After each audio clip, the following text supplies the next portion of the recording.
So I cannot stop playing the Do I Want to Know riff on the guitar. Every time I pick it up, it's what I go to now. How good. And it's so so I've been thinking about simplicity versus complexity when writing songs, and how you guys work on that kind of stuff as a band.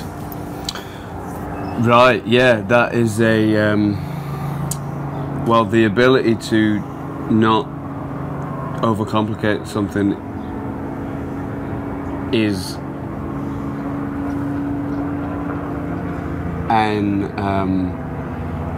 something we've only acquired recently, I think. You know, like that. This is the record where we really stripped as much of it out as ever, I think. And whilst it's more complicated in other areas, I think, you know, in like, for instance, the vocals or the vocal production on. Look at that, people already. That's great. You come up for 2 minutes. On the. I'll get a minute. Yeah. Yeah, the riff, the guitar stuff is pretty simple on this. I wouldn't say that for the whole record. I would just that riff, like, but the Beatles stuff is all simple too, right? For the most part, and that's just what works. Yeah. It is. It's harder to do that sometimes. Is it? Keep it simple, yeah. What about for you with the grooves? I mean, the grooves on this record are different. I think Garner have scored. Someone scored, yeah. That's what's tempting, though. Yeah. I mean, like once you get better at something, it's tempting to like show everybody. But yeah, this one just the way we like started writing and stuff meant that everything was simplified a bit, and then we kind of liked what that was doing for the songs. So that space seems to just move it all along a bit more, and you know, make you want to do something naughty. Yeah. How do the songs sit live? I mean, because this record's so different than some of the other stuff. Like, how do you juxtapose them in a set? Within the list. Within the set list. Yeah. Yeah. It's. Do they work back to back? It's a craft. It was, you know. At first it was a bit lumpy, yeah, but like now, a year later, it's kind of all. Gelling. Yeah, what has it done? It's all melted into one. You figured it out. Goo. Brown goo. I've heard you say about grey goo. Grey goo. Why grey? I don't know. Okay. Like gunmetal grey goo. Yeah. You got a very specific idea of the colouring of the set list. Pantone. I get your Pantone reference. I keep going with Do I Want to Know, just because you said it's your attempt at trying to write Lonesome Tonight. And I find that very interesting. I did say that, didn't I? Yeah. Well, do you regret I was watching an interview earlier and I was like, that's an interesting thing to say. It. Well, I suppose that is essentially what the approach is of that lyric. Yeah, it's sort of that. Do you do that often? Or is that something you realized in hindsight? That was an afterthought. Yeah, that was just a hopefully succinct way of, you know, getting me out of that. What's that all about? That song, you know. So I'm not gonna. Okay, there is. That doesn't mean there isn't truth in it. I think that is like the. It's your own analysis. That was me. That's my post-match. Exactly. All right. What about this one on Are You Mine? Spiders from Mars covering Aaliyah. It's a great description. Again, that might even been you. I know it was him actually. Oh, was I've probably used it as well. Yeah. Since. Agree with that. These guys are just living dream here. Jet ski to go fishing on. That's great. Arctic monkeys, man. The Arctic monkeys. Oh, nice, man. Cool. Yeah. Enjoy your day. I don't think they know who you are. Are you down? You bet. Yeah. Actually, I'm going to go with that for a second. Jet skis, or sure. You guys like to know. For people who come up like that, if they've never heard Arctic People monkeys, never come up like that. yeah. So that was the first. You got specific. some original content here. Yeah. but for people like that who obviously didn't know who you were, where would they start with an Arctic Monk? If you were to let them choose, like where would you want them to start? Probably start now. I think. Well, yeah, wearing the humbug for him, I reckon. Yeah, you'd dig the desert groups. I think that's awesome. What was it that meant led you to the camo cowboy hat, or? I think the bandana under that as well. But jet ski, I mean, that's why it worked, I think, for both. You said humbug's like the turning point for the Arctic Monkeys. And now I'm scared. I'm just scared to quote anything you've said now at this point. What's that? The humbug was like a turning point for the band. It's an important album. But whoever was interviewing didn't follow up, so I'm curious how come. Sorry, I'm still thinking about the jet ski. The jet ski. It's a strange thing. It's different. It looks like they're doing something wrong, like crime, but they're only fishing. I feel like we're going to be an alibi for something at some point. Were you on the balcony? It wasn't us, like, just ask those monkeys or whatever. Humbug. Turning point for the band. How come?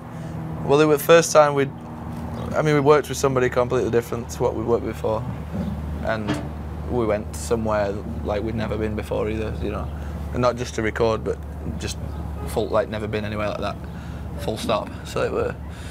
But then musically, yeah, I suppose we just tried. That was like the first time we tried something a bit like out there, and it turned out to be quite crucial, I think.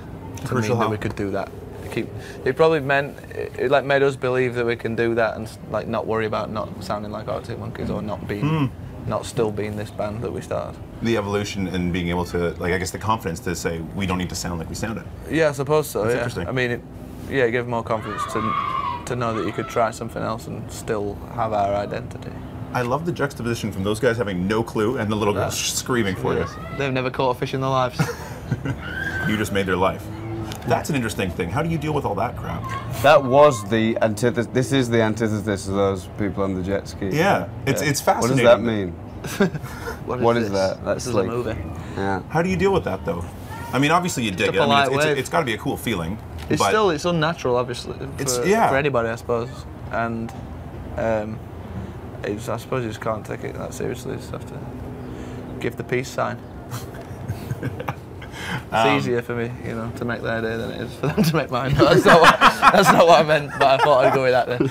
I like the way that's said. You know what would make their day? I heard you act out romance novels for the band in between like coffee breaks. Previously, yeah, I have. It's been a while actually. Probably not in the past couple of years. But we should make it clear he doesn't act them out though. He reads them. He read one out. I didn't mean that, but out loud for the band. Yeah. There's no acting. That would be maybe that's what I do next though. Now I've got a bit more confidence. Music video idea maybe? A romance novel? Yeah. Oh, Pedro, take me. You know, I don't know. That's it. Maria, yes. It's just all throbbing member this, isn't it? Throbbing member that. You do like that term that's Den in prison. I want to be yours. Yeah, Maria. I don't know. You don't know. That's just the name you go to, right? You're picking it off a different shelf. Yeah. I don't know. I want to be yours. Taking someone else's lyrics, throwing in your own song. That's interesting. It's different, especially as a songwriter. It's an interesting exercise to go through. Yeah. Well. I want to be yours, you said. Yeah. Sorry, yeah. It's all going off over here. It's like rollerblading. Yeah, put a poet. I would love if the rollerblader stopped and was like, "Who's playing tonight?" Then we've had it all. I've seen two guys on it. Triangulation. It's just not where I expect the interview to go. I'm having a good time though. Yeah. Taking other people's lyrics. Yes, John Cooper Clarke is a poet who, when I first saw him, he started me off like writing lyrics really. Like it was a performance of him that I saw of him opening up for the Fall at this pub that I used to work at, this bar I suppose that I used to work at. No, we sit up here too. Yeah. Yeah, but it's not really. Oh, okay. It's more. It's that was a language venue. thing. Yeah, I gotcha. Yeah.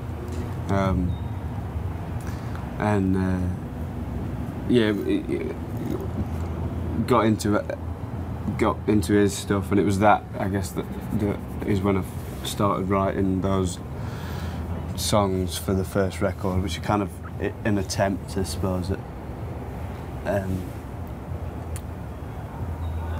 you know, his approach to writing in a colourful way about kind of what could be seen as like banal scenarios or mundane scenarios. Yeah. So it's come full circle with taking his stuff. That's cool. And then there's this. So we then that was probably the first one of the first things that I'd like read of his or heard, and we would like messing around and had this idea, like a musical idea, and I sort of sang something over it. We recorded it into like this 4-track cassette recorder that we were messing around with a lot, and I started sort of singing bits of that poem just like off like the top of my head, and then it was sort of, oh, maybe that'd be, you know, if we do like this sort of our attempt at like a slow jam, I suppose, but with like a Johnny Clarke poem as the bulk of the lyrics, and then it seemed to work out. So another interesting juxtaposition for this interview. So many of them. They are. And I gotta let you go. We gotta wrap things up. Swimming in them. So we do something called 5 questions. 5 quick questions. Every band gets the same ones. 1-word answers. Right. Road or studio? Studio. Matt? Studio. Lennon or McCartney? Yeah. That'd be Lennon, really. But Lennon, yeah. Yeah. I didn't hear you. Sorry. Yeah. When you hear a song, what usually hits you first? Lyrics, melody, or rhythm? Melody.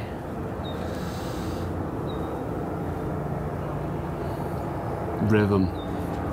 If someone's never heard Arctic Monkeys before, what song do they start with? Are You Mine? You going with that? Technically 3 words, but That one's allowed. In 1 word, the Arctic Monkeys. Beast. That was quick. That was good. Yeah.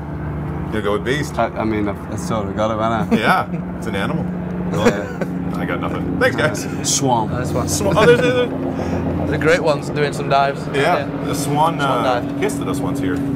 Or coughed. A swan coughed. Was it I was like, like, I think a swan just coughed at me. Is that what they do? I Oh guess yeah, they so. do like a squawk.